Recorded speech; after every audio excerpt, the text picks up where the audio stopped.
उत्तर प्रदेश की राजधानी लखनऊ में अल्पसंख्यकों को जागरूक करने और मुस्लिम समाज से जुड़े मुद्दों को लेकर अल्पसंख्यक महापंचायत का आयोजन किया गया, जिसमें यूपी के सभी जिलों से मुस्लिम धर्म गुरुओं ने शिरकत की। वहीं इसमें अल्पसंख्यक कैबिनेट मंत्री ओम प्रकाश राजभर भी मौजूद रहे। इस अल्पसंख्यक महापंचायत का उद्देश्य अल्पसंख्यकों को अपने अपने विचारों को रखने और उनके अधिकार क्षेत्रों में जायज मांगों को लेकर आपस में विचार विमर्श किया गया।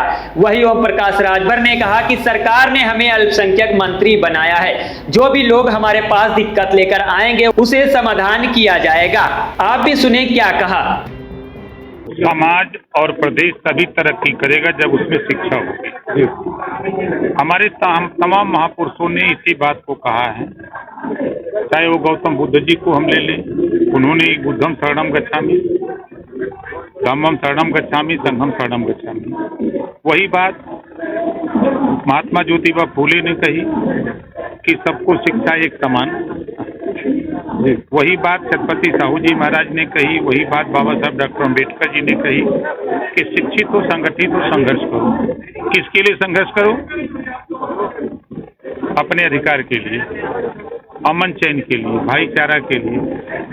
प्रदेश और देश में जो संविधान चल रहा है उसमें आपका जो अधिकार है उसके लिए आप संघर्ष करो। तो समाज को सही दिशा की तरफ ले जाने के लिए ये पंचायत हम लोगों ने बुलाई है, विचार विमर्श करने के लिए। अयोध्या में क्या बोलता है मोइन खान है, जो कि 12 साल बच्ची का रेप कर दिए, इससे आप क्या कहना चाहते हैं? देखिए, कानून अपना काम कर रहा है, जो दोषी उनके खिलाफ कार्रवाई हो रही है, मुकदमा लिख दिया गया है और उस पर जांच बैठा दी गई है। कांड सब लोग जानते हैं, 100 साल पूरा हो रहा है। तो काकोरी कांड के संबंध में लोगों को जानकारी देना, प्रदेश और देश के लोगों को आजादी की लड़ाई में क्या क्या घटनाएं हुई हैं उसकी जानकारी देना। 15 अगस्त है, 15 अगस्त क्यों मनाया जाता है, उस संबंध में प्रदेश और देशवासियों को उसके संबंध में जानकारी देना कि हमारे किन किन महापुरुषों ने संघर्ष करके आजादी हासिल की है। तो आजाद भारत में हम गुलाम नागरिक की तरह क्यों जी रहे हैं? आज जो अल्पसंख्यक महापंचायत बुलाई गई है उसका यही उद्देश्य है कि आजाद भारत में गुलाम नागरिक की तरह क्यों जी रहे हो, अपने हक के लिए लड़ो। बाबा साहब डॉक्टर अम्बेडकर जी ने संविधान के पहले पन्ने पे लिखा है, समता, स्वतंत्रता, बंधुत्व और न्याय पर आधारित भारतीय संविधान।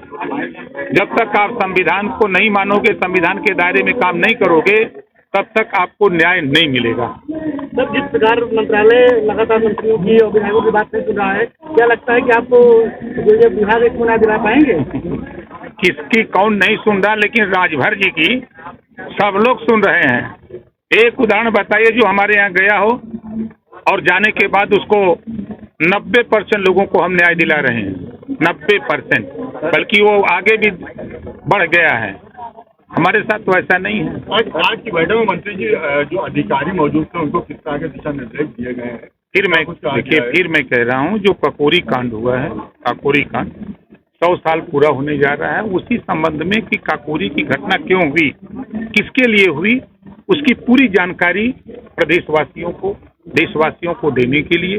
और 15 अगस्त आ रहा है, 15 अगस्त की जानकारी, आज़ादी कैसे मिली, उस संबंध में लोगों को जानकारी देने के लिए कार्यक्रम चलाया जाए।